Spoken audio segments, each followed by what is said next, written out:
But then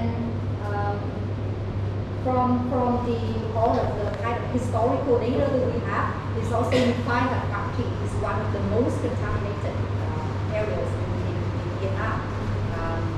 Later, back to 2014, 2018, there's one survey conducted by the Vietnamese kind of military units under the Ministry of Defense, conducting all over Vietnam to define the level of impact from the war aftermath into different areas of Vietnam.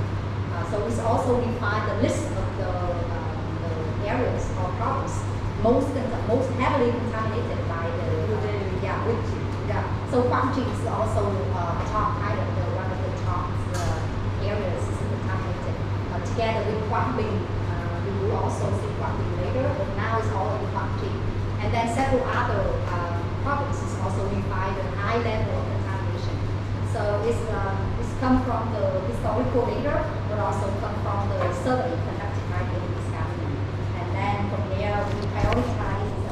Actually, the government also prioritize the activity to task or to introduce organization, mine action organization, to the areas where needed mine actions. So that's how you guys narrowed down from a big map to laundry, and then even then to many different locations. Exactly. Yeah. So the level of contamination is very different in different areas for sure. But Quang Tri is also because thanks for the kind of the big efforts and the resources focused in these areas, we now can kind of talking about the next stage of this work already. But this just happened to Quang Tri, where we received that much of resources to make it happen. We're talking about like it's going to be like 10 more years to finish clearance all of that red polygon. But that's only the story for Quang Tri only. Quang Binh is still ongoing, the survey and clearance activities. So it's still, we need a little bit more time to define how long we need to go with Quang Binh and any other provinces in Vietnam as well. Yes, lady first. Yeah.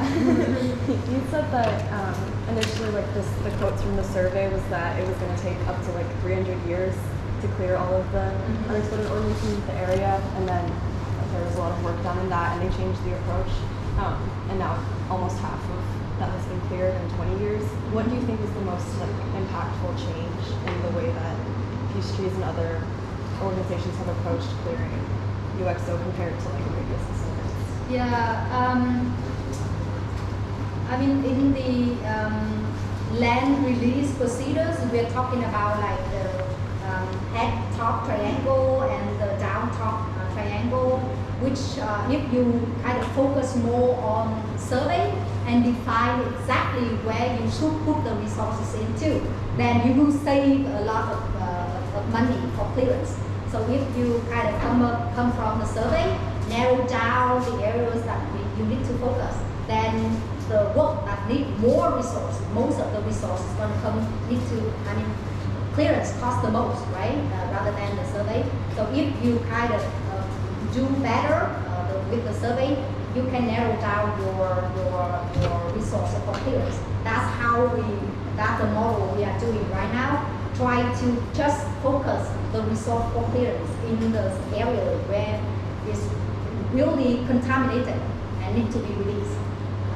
Before we are not kind of have that kind of effectiveness and efficiencies methodologies.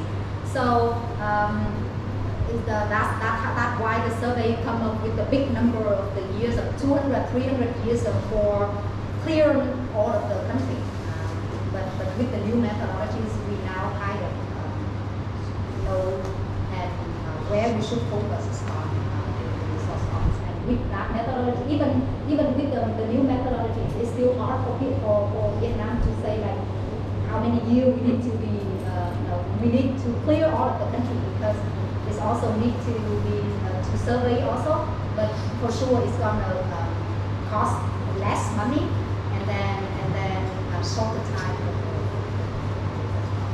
So, but still, we we still need time and resource as well to come up with the answer on how long. How do you verify that an area is decontaminated? How do you verify that an area is decontaminated going from like turning it from a red polygon to a green polygon? That seems like a really big area. Do you like walk over the whole thing and like?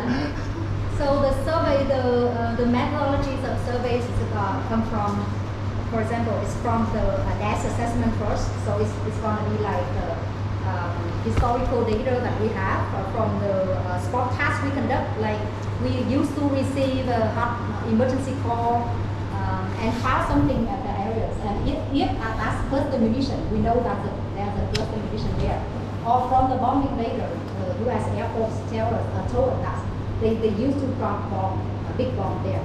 So it's come all from the historical data, and we kind of initially we framed certain areas, and we send the surveyor gonna go and check with the community if they really see the evidence there.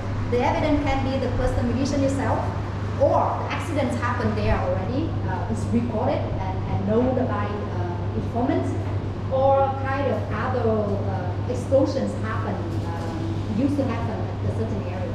So all of that can be considered as either indirect evidence or direct evidence. And from there, we send the team with the detector to narrow down the polygon after the non-technical survey, it might be kilometers, square kilometers or something like that. But then after the technical survey, we can kind of refine the boundary of the smaller polygon and confirm this right. So it's a kind of the methodology is how we come up with the smaller polygon from the people. Thank you. Briefly, when an area is contaminated that's like not necessarily used for farmland actively, but let's say it's like really heavily forested, does there need to be any tree removal for the unexploded ordnance removal? Mm-hmm. And if so, are those areas that like replanted afterwards? Yeah. Oh, okay. Yeah. Here in Quảng Trị, we have one government unit called the Quảng Trị Mine Action Coordination Unit, where kind of coordinates different resources from different organizations in this work. So we come up with what we call the scoring or kind of prioritizations, which gonna define different criteria for how we come up which one needs to be cleared first. So it needs to be considered in many perspectives, many criteria, rather than just one criteria to define the level of contamination or else. So if it's high contaminated, but kind of no plant using land or just a very filthy area or something like that, it might not as high as it is right? Yeah. So it needs to have the combined many different criteria agreed by government and the operators, clearance operators, to come up with which one needs to be done first. Oh, Yeah, thank so, you. Yeah. So generally, how dangerous is the work on the ground of EOD clearance and all that?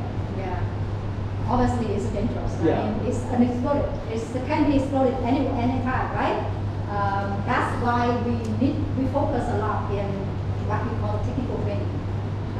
So our deminer have to spend a different level of training to get them to the possibilities of conducting certain activities on the field.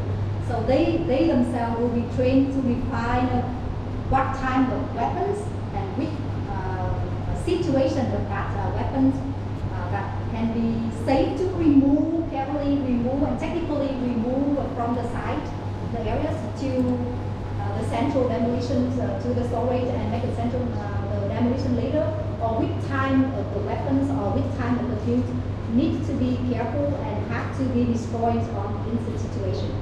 So they will be equipped by different level of training to get them to the level that help them to identify different type of weapons.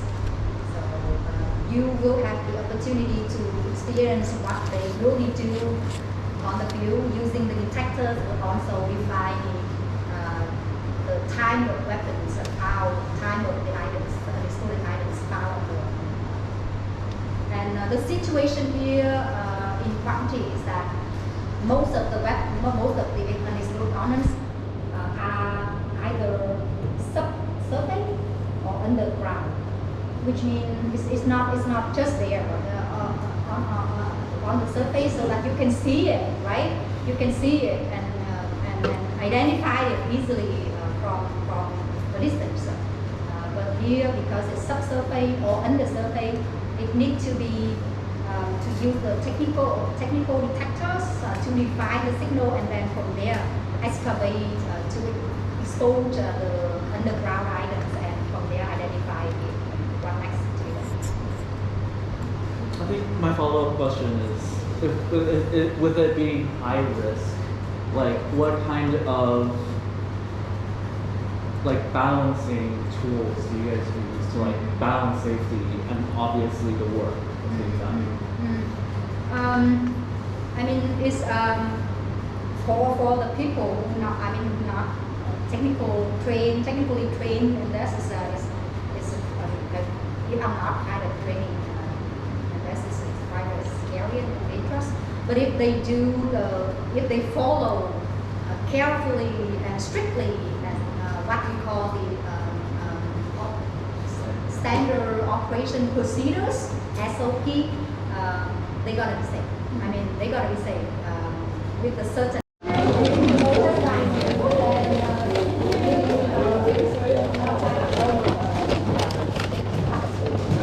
Size of dog.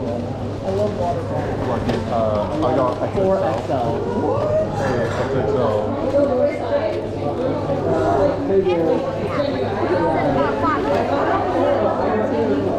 Phải có rất là quản chứ.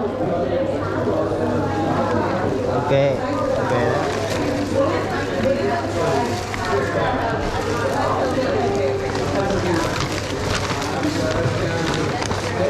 This one? Yeah, let's see my size. I think it's actually differently sized.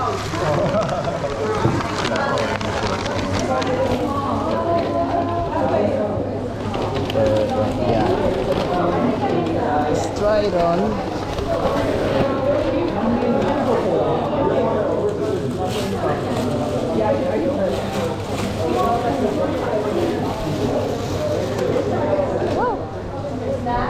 Looks good. Yeah.